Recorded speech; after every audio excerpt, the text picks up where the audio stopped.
قسط نمبر 34۔ بلال کے پاس کال آئی تھی جس میں اسے بتایا کل رات کے میرال کا ریمانڈ لیا گیا ہے۔ ایک دم وہ کرسی چھوڑ کر کھڑا ہو گیا۔ لیکن میں نے اپیل دائر کی ہوئی تھی کہ ایسا نہیں ہونا چاہیے۔ وکیل صاحب آپ کیا کہہ رہے ہیں؟ وہ پریشانی سے بولا، جبکہ وکیل نے اسے بتایا کہ ان کی اپیل کے منظور ہونے کے باوجود بھی پیسے کی زبان سے کوئی جان نہیں چھڑا سکتا، اور یہ کام صارم نے کرایا ہے۔ وکیل اس پر ہی الٹا تل گیا کہ وہ اس کا بہنوئی ہے، وہ چاہے تو اپنے بہنوئی سے کہہ کر بلال کو اس مصیبت سے باہر نکال سکتا ہے۔ بلال نے کال ہی کاٹ دی۔ میرال اپنی سزا سے اب زیادہ بھگت رہی تھی۔ بلال فکر مند سا ادھر ادھر ٹہلنے لگا اور پھر اس نے رحاب کو کال ملا دی۔ آفس ٹائم ختم ہونے والا ہی تھا۔ جب تک شمائل واپس نہ آتا تب تک اسے ہی یہ ذمہ داریاں سنبھلنی تھی۔ تبھی وہ وہاں سے نکلا۔ شام کے سائے چاروں اور پھیل چکے تھے اور ٹھنڈی ہوا بھی چل رہی تھی، لیکن انسان کے اندر نہ خوشگواری نہ ہو تو باہر کا موسم بھی اچھا نہیں لگتا۔ رحاب نے کال اٹینڈ کی تو اس نے کان میں بلوٹوتھ لگا کر بائک سٹارٹ کی۔ رحاب، میں نے تمہیں ایک کام کہا تھا، وہ برہمی سے بولا۔ جی بھائی، آپ بتائیں۔ کیا میں بھول گئی ہوں؟ رحاب پوچھنے لگی۔ لگتا ہے تم بھول گئی ہو کہ تمہارے جلاد شوہر کے قبضے میں تمہاری بہن بھی ہے، اور اس نے اس کا ریمانڈ نکلوانا ہے۔ آج میرے پاس ہی جا رہا ہوں، آج میں میرال کے پاس ہی جا رہا ہوں۔ تمہارے سے اتنا چھوٹا کام نہ ہو سکا۔ تم پر وہ کافی زیادہ غصہ تھا۔ رحاب حیران رہ گئی۔ اس نے اس بات کا بدلہ اس کی بہن سے لیا تھا۔ اسے شدید غصہ چڑھا اور وہ غصے سے کمرے سے نکلی اور بنا جھجکے اس نے عافیہ کو بتایا کہ وہ صارم کے آفس جا رہی ہے، لیکن ان لوگوں کا تو گھر آنے کا وقت ہو گیا ہے۔ عافیہ ذرا حیران ہوتی بولی، مگر رحاب اس نے بن ہی وہاں سے چلی گئی۔ کافی غصے میں لگ رہی ہے، نگین بولی تو عافیہ نے سر ہلایا اور اذان کے کپڑے چینج کرنے لگی۔ ارزیل کو بھی پیار وہ ہی کرتی تھی۔ نگین کے لیے وہ بالکل اس کا پوتا نہیں تھا، وہ صرف مالا کا بیٹا تھا جسے وہ دیکھ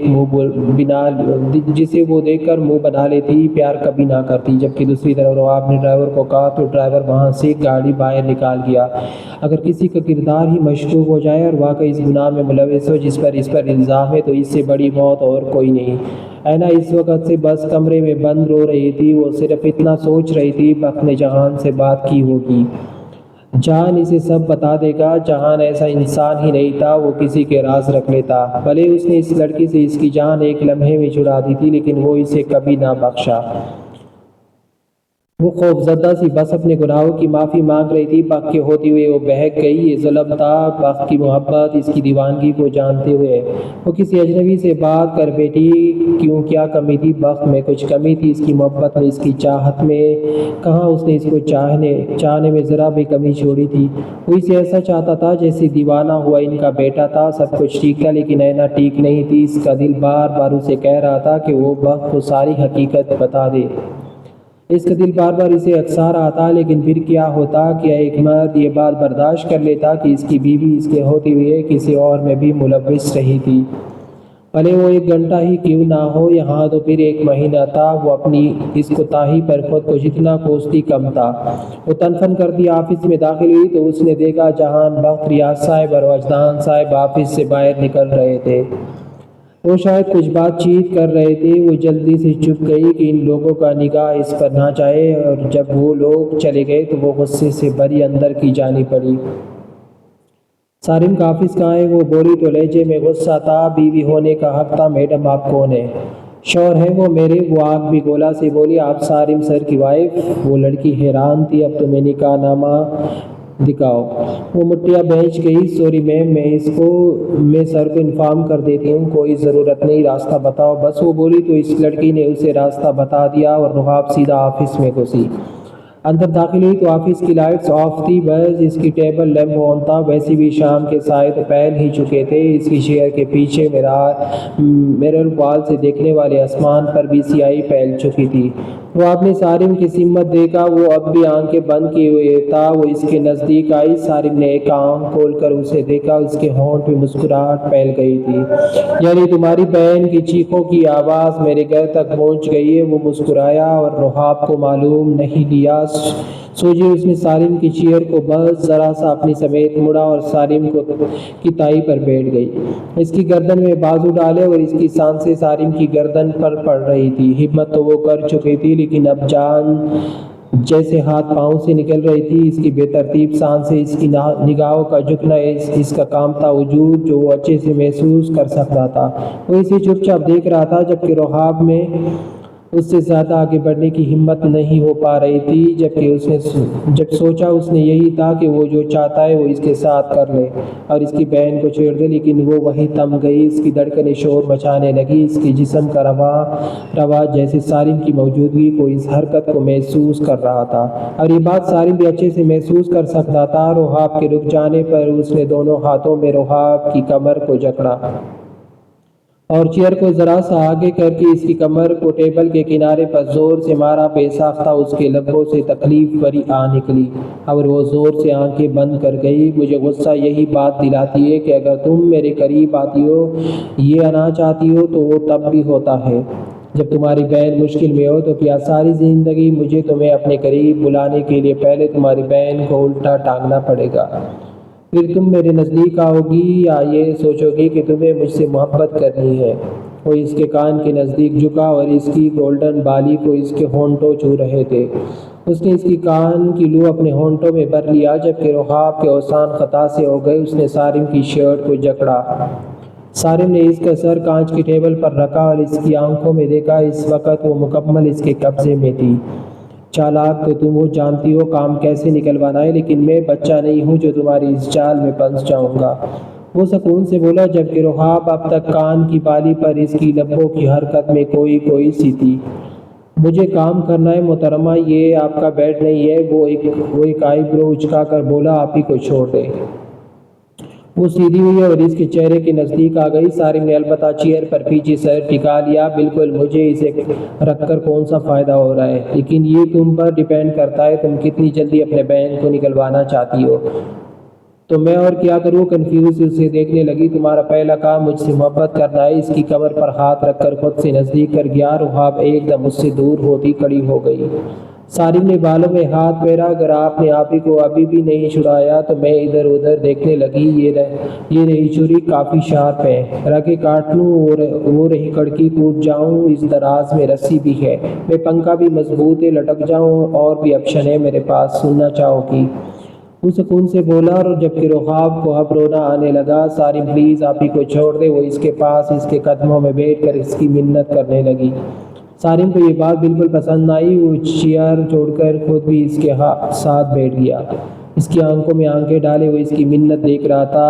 آپ جو کہیں گے میں کروں گی، میں آپ کے پاس رہوں گی، کسی ایک دن بھی امی کے گھر نہیں جاؤں گی، آپ ہی سے کبھی نہیں ملوں گی، آپ جو کہیں گے کروں گی۔ وہ منت سماجت کر رہی تھی۔ سالم خاموشی سے اسے دیکھتا رہا۔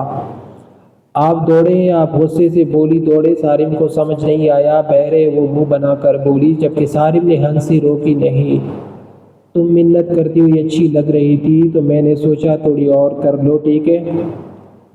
میں چلی جاتی ہوں، میرے ویسے بھی آپ کی نظر میں کوئی ویلیو نہیں ہے۔ وہ اپنے گال صاف کرتی اٹھنے لگی جبکہ سالم نے اسے پیر سے کھینچ لیا اور دیوار سے ٹیک لگا گیا۔ رحاب کی پشت اس کے سینے سے لگی ہوئی تھی جبکہ اس کے کان کے نزدیک اس کے ہلتے لب اب بھی ایک عجب ترنگ اس میں اٹھا رہے تھے۔ اس میں دو چار چیزیں اور ایڈ کروں، جیسا کہ دوبارہ اپنی آپ ہی کا نام نہیں لوگی میرے سامنے، اور تمہیں ہر صورت مجھ سے محبت کرنی ہوگی، اور تم رات میں جلدی نہیں سوؤ گی، بے وقوفانہ باتیں نہیں کرو گی۔ وہ چڑچڑا سا بولا۔ رحاب نے اس کی سمت مڑ کر دیکھا ہی تھا کہ سالم نے اس کے ہونٹوں کو خود میں بھر لیا۔ رحاب کا وجود سن سا ہو گیا۔ سالم کے ہاتھ بڑے حق سے اس سے وجود پر تھے جبکہ شرارت بھی کر رہے تھے، جس پر رحاب کی دھڑکنوں کا شور آفس میں سنا جا سکتا تھا۔ ایکسکیوز می سر، اچانک دروازہ بجا کر ایک لڑکی اندر آ گئی۔ سالم رحاب نے اس کے سینے پر مکے مارے جبکہ وہ اس کو چھوڑ ہی نہیں رہا تھا۔ سراب سالم نے اسے قالین پر لٹا دیا جبکہ رحاب گھبراہٹ کے مارے پسینے سے بھر گئی جبکہ وہ کروٹ لے کر اس پر آ چکا تھا۔ سر آپ آفس میں ہیں؟ وہ لڑکی پھر سے بولی جبکہ سالم ایک بار پھر رحاب کے ہونٹوں کو خود میں بے بس کر گیا، یہاں تک کہ اب وہ اس کی گردن میں پھنسے دوپٹے کو ہٹاتا اس کی گردن پر پیار کر رہا تھا۔ رحاب کو لگا سارے جسم کا خون اس کے گالوں ہر اکٹھا ہو گیا۔ وہ لڑکی یہ سمجھ کر کہ وہ چلا گیا ہے دروازہ بند کر چکی گئی۔ آپ کتنے بدتمیز ہیں، وہ دیکھ لیتی۔ رحاب اسے دور کرتی بولی، آپ جو مرضی یہ دیکھے، بیوی ہو تم میری۔ آپ کو چوٹ لگی تھی؟ رحاب نے اسے یاد دلایا، زخمی شیر زیادہ طاقتور ہوتا ہے۔ وہ آنکھ دبا گیا، ہٹے بس، میرا دم گھٹ رہا ہے، آپ بہت بھاری ہے، رحاب منہ بنا کر بولی، جبکہ ساری بائی بروچ کاتا اپنی جگہ سے اٹھ گیا اور اپنی ٹائی نکال کر اسے تما دی۔ رحاب جلدی سے اپنا حلیہ سنوارنے لگی اور سارم اسے دیکھ کر مسکراہٹ دبا گیا۔ چلو، وہ بولا تو وہ سر ہلا کر اس کا ہاتھ تھام گئی، لیکن بار بار دل میں خیال آ رہا تھا آپی کا پوچھ کے، مگر وہ پوچھ نہیں پا رہی تھی۔ سارم اسے لے کر وہاں سے نکلا تو وہ ریسپشنسٹ اور 2-3 سٹاف ممبر حیرانگی سے ان دونوں کو دیکھنے لگے، جبکہ رحاب شرمندہ رہ گئی۔ سارم کو کیا فرق پڑتا تھا، اسے لے کر گاڑی میں سوار ہوا اور وہاں سے نکل گیا۔ وہ لانگ ڈرائیو پر لے کر نکل گیا تھا۔ اسے اور رحاب کے دماغ میں یہ چل رہا تھا کہ وہ کسی طرح راضی ہو جائے۔ آپی کو چھوڑ دینے پر وہ گھر لوٹا، فریش ہوا، پورے کمرے میں اس کے کلون کی خوشبو تھی۔ وہ نیچے آیا، بخت آج صبح سے ہی اس سے بات نہیں کر رہا تھا۔ کہیں جا رہے ہو؟ نگین کے سوال پر اس نے ایک نگاہ ماں پر اٹھائی جو ٹیبل پر برتن اینا کے ساتھ لگوا رہی تھی۔ آج ایک اسپیشل نائٹ پروگرام ہے، اس کی بات پر مالا کے ہاتھ سے پلیٹ چھوٹتی بچی، جبکہ ریاض نے بیٹے کو غور کیا۔ ہو گیا، حلال پروگرام ہے، اس کو کہتے ہیں اسپیشل نائٹ ہی ہے، اب کیا کر سکتا ہوں اس میں؟ جہان نے باپ کو دیکھ کر شانے اچکائے، تو تمہارا جانا ضروری ہے اس بیہودگی میں؟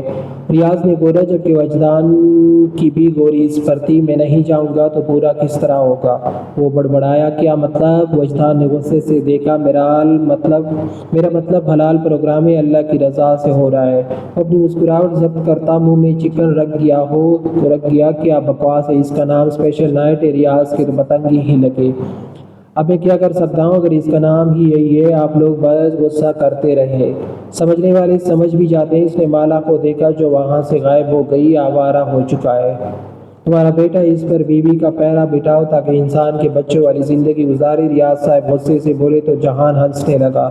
نگین نے اس کے شانے پر ہاتھ رکھا، کیا ہو گیا ہے؟ 4 دن ہوتے ہیں، لڑکوں کے پاس انجوائمنٹ کے کرنے دے جو کرنا چاہتا ہے۔ نگین بولی تو وہ مسکرا دیا، آپ کی تو اجازت نہ؟ وہ معصومیت سے پوچھنے لگا، بالکل میری جان، مجھے پتا ہے تم کچھ غلط نہیں کرو گے، میری دعائیں، میری اجازت، سب تمہارے ساتھ ہے۔ نگین نے جھنجھلاہٹ سے کہا۔ جہان نے مسکراہٹ ضبط کی، بس اب کیا دیر کرنا؟ وہ سکون سے بولا، اس کے کلون کی مہک سے ہی کوئی بھی مہک اٹھے، ایسا شاندار ٹیسٹ تھا اس کا، اب کہاں سے اس سے کچھ کھایا جانا تھا؟ خوشی کے مارے اس نے گھڑی میں وقت دیکھا، 8 بج رہے تھے، ابھی 1 گھنٹہ تھا۔ کیسے گزرتا 1 گھنٹہ؟ کھانا کھا کر سب باتوں میں لگ گئے، حنین کی شادی کی باتیں ہو رہی ہے۔ اس کے بعد مالا اسے دکھائی نہ دی، جبکہ وقت اس کی جانب بھی نہیں دیکھ رہا تھا۔ جہان نے بالآخر اسے پکار ہی لیا، بخت میری بات سنو، ذرا مصروف ہوں۔ سوری، بخت نے صاف جواب دیا۔ اینا کے رنگ اڑ گئے، جہان کی نگاہ اینا سے ملی، اینا کی آنکھوں میں منت تھی۔ جہان کو شدید بری لگی تھی اور وہ دودھ پتی جیسی شکل کے کھڑا ہو جہان اسے گھسیٹ کر لون میں لے آیا۔ اس کے ساتھ اذان بھی تھا جسے جہان نے پکڑا اور اس کے ساتھ کہنے لگا، تم مجھے کھیلنے کے طریقے سکھانے کو؟ بخت نے آئی بروج چکائی، صبح سے 2 من کا منہ بنا رکھا ہے، اس کی وجہ جاننا چاہتا ہوں، میں اینا کے متعلق ایک بات بھی سننا نہیں چاہوں گا۔ بخت سچ بول گیا، میں نے بولی کبھی؟ وہ معصومیت سے بولا، جہان یو بیٹر نو۔ بخت سنجیدہ ہوا، جو جیسا ہے اسے ویسے ہی ٹریٹ کرنا چاہیے، ورلڈ دا ہیل۔ اس کے سکون سے بولنے پر بخت ہتے سے اکھڑا۔ اینا جو چپ کر سن رہی تھی، دیوار سے سر ٹکرا کر شدت سے رو پڑی، میں نے تمہاری ہر اچھی بری بات میں ساتھ دیا ہے، کبھی تمہیں خود سے الگ نہیں سمجھا، اور تم میری بیوی کے ساتھ یہ رویہ رکھو گے؟ وہ داڑھا تو جہان رک گیا، کاش وہ بھی اتنی ہی سنسیئر ہوتی جس کے لیے آج مجھ سے بھیڑ رہا ہے، وہ بولا اور اسے دھکیل کر وہاں سے چلا گیا، جبکہ اذان کو اپنے ساتھ لے گیا تھا۔ جاتے اس نے اینا کو دیکھا، اینا کچھ کہہ نہ سکی اور اسے کچھ کہنے کا حق نہیں رکھتا تھا، تبھی وہاں سے چلا گیا۔ بخت کی نگاہ بھی اینا سے ملی تھی۔ جہان باتیں بے مقصد نہیں کرتا تھا، بخت جانتا تھا وہ کبھی کسی کے معاملے میں بھی انٹرفیئر نہیں کرتا تھا، وہ اس سے بھی واقف تھا۔ معلوم نہیں، اینا کو لگا اس کے چہرے کے رنگ اڑ رہے ہو، اور اینا وہی گر گئی۔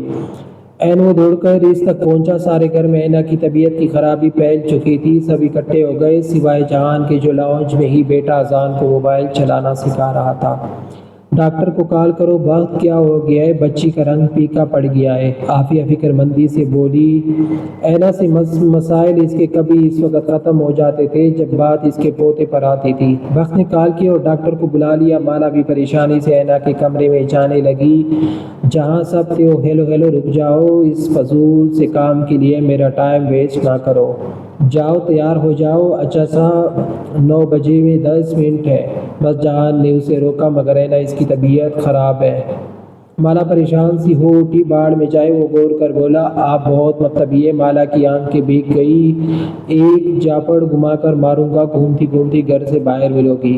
بیکار لڑکی کے لیے رو رہی ہو؟ وہ اپنی جگہ چھوڑ کر اٹھا، جا رہی ہو؟ مالا کے قریب آتا کہ مالا نے بھاگ جانا ہی مناسب سمجھا۔ ہائے ڈرپوک کو یار، تو ہی بول دے۔ چاچی اذان نے پٹ سے تاچی کہہ دیا۔ واہ واہ، وہ جہان کا جی راضی ہو گیا۔ ماور اس نے اذان کے گال چوم لیے۔ ڈاکٹر نے اینا کی پریگنینسی کا بتایا تو سب سے زیادہ ہنسی جہان کو آئی تھی کہ اس بات پر مسخرہ پن چل رہا ہے۔